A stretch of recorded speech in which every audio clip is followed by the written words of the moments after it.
आइए जानते हैं बिहार के हर क्षेत्र की फटाफट 25 बड़ी खबरों को केवल 10 मिनट में। सब कुछ आज के इस वीडियो के माध्यम से जानेंगे। तो चैनल पर पहली बार आए हैं तो वीडियो को लाइक करके चैनल को सब्सक्राइब जरूर कर दें।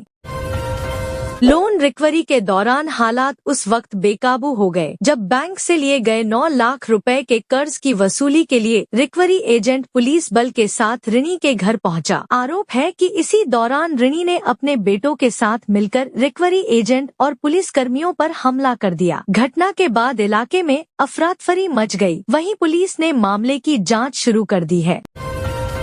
मधेपुरा जिले के रामपुर गांव में मामूली विवाद ने हिंसक रूप ले लिया। ट्रैक्टर निकालने को लेकर शुरू हुई कहासुनी देखते ही देखते हाथापाई और मारपीट में बदल गई। गांव जंग का मैदान बन गया। जिसके हाथ जो लगा उसी से हमला होने लगा। लाठी, डंडे और पट्टों से जमकर मारपीट हुई, जिसमें कई लोग घायल बताए जा रहे हैं। दिल्ली के लाल किले में आयोजित होने वाले भारत पर्व में इस बार बिहार की खास झलक देखने को मिलेगी। मखाना थीम पर आधारित बिहार की झांकी देश की सांस्कृतिक और आर्थिक ताकत को दर्शाएगी। रक्षा मंत्रालय ने गणतंत्र दिवस 2026 के लिए मखाना को मुख्य विषय के रूप में चुना है। यह झांकी बिहार के पारंपरिक कौशल और वैश्विक बाजार में उसकी बढ़ती पहचान को प्रदर्शित करेगी। जम्मू कश्मीर के डोडा जिले से आई खबर ने पूरे बिहार को गमगीन कर दिया है। भोजपुर जिले के वीर सपूत हरे राम कुंवर देश की सरहद की रक्षा करते हुए ड्यूटी के दौरान हुए हादसे में शहीद हो गए। उनके बलिदान पर पूरा बिहार गर्व के साथ नमन कर रहा है। हाजीपुर के कौनहारा घाट पर गजग्राह मूर्ति स्थापना के भूमि पूजन कार्यक्रम में केंद्रीय मंत्री नित्यानंद राय शामिल हुए। कार्यक्रम के दौरान जब उनसे यूजीसी से जुड़े सवाल पूछे गए तो उन्होंने कोई जवाब नहीं दिया और जयकारों के बीच मंच से हटते नजर आए। हालांकि उन्होंने घाट की पौराणिक और धार्मिक महत्ता पर प्रकाश डाला। मुजफ्फरपुर से सनसनीखेज मामला। बोचहा इलाके में 1 महीने से लापता 75 वर्षीय महिला कलवा देवी का सड़ागला शव NH 27 पर पुल के नीचे मिला। शव की हालत देखकर इलाके में हड़कंप मच गया। परिजनों ने बोचहा पुलिस पर गंभीर लापरवाही का आरोप लगाया है। उनका कहना है कि गुमशुदगी की रिपोर्ट दर्ज होने के बावजूद कोई ठोस कार्रवाई नहीं हुई। ग्रामीणों के आक्रोश के चलते पुलिस को पोस्टमार्टम कराने में भी परेशानी उठानी पड़ी। राष्ट्रीय आय सह मेधा छात्रवृत्ति योजना के लिए आवेदन प्रक्रिया 26 जनवरी से शुरू हो रही है। बेगूसराय के सरकारी स्कूलों में पढ़ने वाले कक्षा 8वीं के आर्थिक रूप से कमजोर मेधावी छात्र छात्राएं इसके लिए पात्र होंगे। चयनित विद्यार्थियों को 9वीं से 12वीं तक हर साल 12,000 रुपए की सहायता मिलेगी। आवेदन ऑनलाइन होंगे और परीक्षा 8 मार्च को आयोजित की जाएगी। शहर की बदहाल सड़कों को देखकर खुद नगर आयुक्त हैरान रह गए। भोलानाथ ओवरब्रिज निर्माण स्थल के पास कीचड़ और गड्ढों से भरी सड़क देखकर उन्होंने कहा, इस रास्ते पर लोग चलते कैसे होंगे। नगर आयुक्त ने निर्माण एजेंसी को 10 दिन के भीतर सड़क दुरुस्त करने का निर्देश दिया है और लापरवाही पर जुर्माने की चेतावनी भी दी है। रेल यात्रियों के लिए विशेष सूचना। दक्षिण पूर्व रेलवे के रांची मंडल में डबल लाइन निर्माण कार्य के चलते 1 से 4 फरवरी तक कई ट्रेनें प्रभावित रहेंगी। कानारोवा स्टेशन के पास प्रीनन इंटरलॉकिंग कार्य के कारण मौर्य एक्सप्रेस समेत 4 ट्रेनों का संचालन पुनर्निर्धारित समय से किया जाएगा। इसका असर मुजफ्फरपुर समेत अन्य स्टेशनों पर भी देखने को मिल सकता है, जहां ट्रेनों के देर से पहुंचने की संभावना है। यात्रियों से अपील है कि यात्रा से पहले अपनी ट्रेन की समय सारिणी जरूर जांच लें। बांका को मिलेगी जाम से राहत। बांका शहर को जाम की समस्या से निजात दिलाने के लिए 160 करोड़ रुपए की लागत से 7 किलोमीटर लंबे बाईपास का निर्माण तेजी से किया जा रहा है। इस बाईपास के बन जाने से भारी वाहनों का शहर में प्रवेश रुकेगा और यातायात सुगम होगा। परियोजना के मार्च 2027 तक पूरा होने की संभावना है। राहत की बात यह है कि अब तक करीब 80% भूमि मालिकों को मुआवजा भी दिया जा चुका है।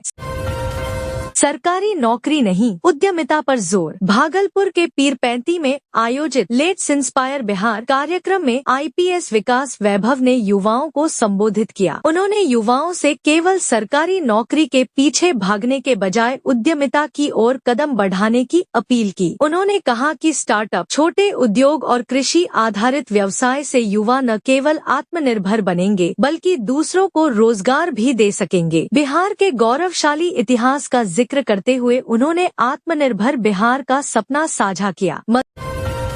मधुमेह पीड़ित बच्चों के लिए राहत भरी खबर। टाइप 1 मधुमेह से पीड़ित बच्चों के लिए अब बार बार इंसुलिन इंजेक्शन लेने की मजबूरी नहीं रहेगी। प्राकृतिक पैंक्रियाज की तरह काम करने वाला ऑटोमेटेड इंसुलिन पंप बच्चों के ब्लड शुगर को संतुलित रखने में मदद कर रहा है। डॉक्टर सुभाष कुमार के मुताबिक इस तकनीक से हाइपोग्लाइसीमिया का खतरा कम हुआ है और बच्चे पढ़ाई व खेलकूद में पहले से ज्यादा आत्मविश्वास महसूस कर रहे हैं। भागलपुर में दलाल गिरफ्तार। भागलपुर के एकचारी रेलवे स्टेशन पर RPF ने कार्रवाई करते हुए एक टिकट दलाल आशीष को गिरफ्तार किया है। उसके पास से करीब 14,600 रुपए के टिकट, नकदी और मोबाइल फोन बरामद किए गए हैं। पूछताछ में उसने प्रति टिकट 200 से 300 रुपए कमीशन लेकर अवैध रूप से टिकट बेचने की बात स्वीकार की।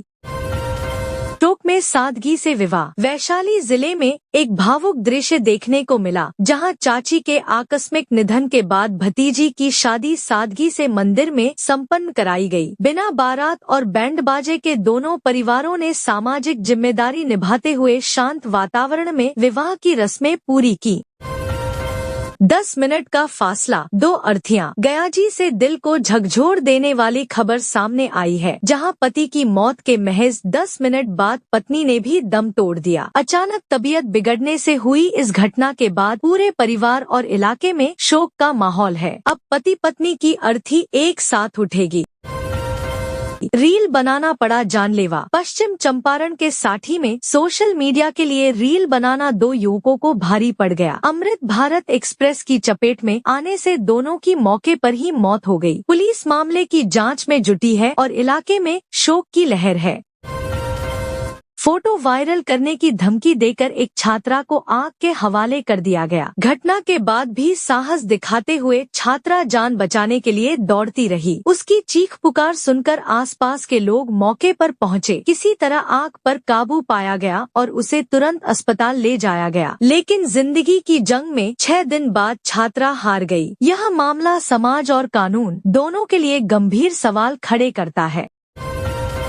सरस्वती पूजा के अवसर पर मुजफ्फरपुर के रामबाग में युवाओं ने एक अनोखी पहल की है। यहाँ गोधन पूजा थीम पर भव्य पंडाल सजाया गया है। करीब 70 वर्षों पुरानी परंपरा को आगे बढ़ाते हुए यह आयोजन बिहार की समृद्ध संस्कृति को सहेजने और नई पीढ़ी को अपनी जड़ों से जोड़ने का संदेश देता है।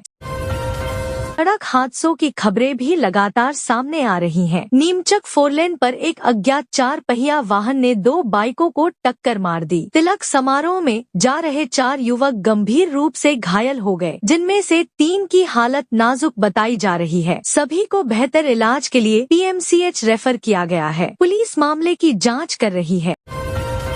बगहा से बेहद दुखद खबर। मुख्य मार्ग पर ट्रैक्टर और बाइक की टक्कर में दादा और पिता की मौके पर ही मौत हो गई। मृतक गोनौली निवासी बद्री मियां और उनके पुत्र जावेद आलम थे। हादसे में जावेद की 7 साल की बेटी गंभीर रूप से घायल है, जिसका इलाज जारी है। पुलिस पूरे मामले की छानबीन में जुटी है। पटना से मानवता को झकझोर देने वाली घटना सामने आई है। एक व्यक्ति को घर से बुलाकर बेरहमी से पीटा गया और मरा समझकर गड्ढे में फेंक दिया गया। स्थानीय लोगों की सूचना पर उसे अस्पताल पहुंचाया गया, जहां PMCH में उसका इलाज चल रहा है। पुलिस ने जांच शुरू कर दी। कांग्रेस के 6 विधायकों को लेकर सियासी हलचल तेज है। ये सभी विधायक राहुल गांधी और कांग्रेस अध्यक्ष मल्लिकार्जुन खड़गे के साथ बैठक के लिए दिल्ली पहुंचे हैं। पहले ही इस पूरे घटनाक्रम के संकेत दे चुका था। अब नजरें आगे के राजनीतिक घटनाक्रम पर टिकी हैं। एक ऐसी खबर जिसने इंसानियत को शर्मसार कर दिया। सीतामढ़ी के सुरसंड थाना क्षेत्र में करंट से किसान की मौत के बाद मुआवजे के नाम पर हैरान करने वाली शर्त रखी गई। 4 कट्ठा जमीन की रजिस्ट्री होने तक शव को 3 दिनों तक फ्रीजर में रखा गया। सौदा पूरा होने के बाद ही अंतिम संस्कार किया गया। यह घटना सिस्टम की संवेदनहीनता को उजागर करती है। मुजफ्फरपुर से हड़कंप मचाने वाली खबर। बागमती बांध किनारे एक पोखर से अज्ञात व्यक्ति का शव बरामद हुआ है। शव जलकुंभी में फंसा मिला। सूचना मिलते ही पुलिस मौके पर पहुंची और शव को पोस्टमार्टम के लिए भेजकर पहचान की प्रक्रिया शुरू कर दी गई है। डिप्टी सीएम सम्राट चौधरी ने समृद्धि यात्रा के दौरान कहा कि मुजफ्फरपुर का पताही एयरपोर्ट इसी साल बनकर तैयार हो जाएगा। केंद्र और राज्य सरकार मिलकर बिहार में विकास की रफ्तार तेज कर रही है।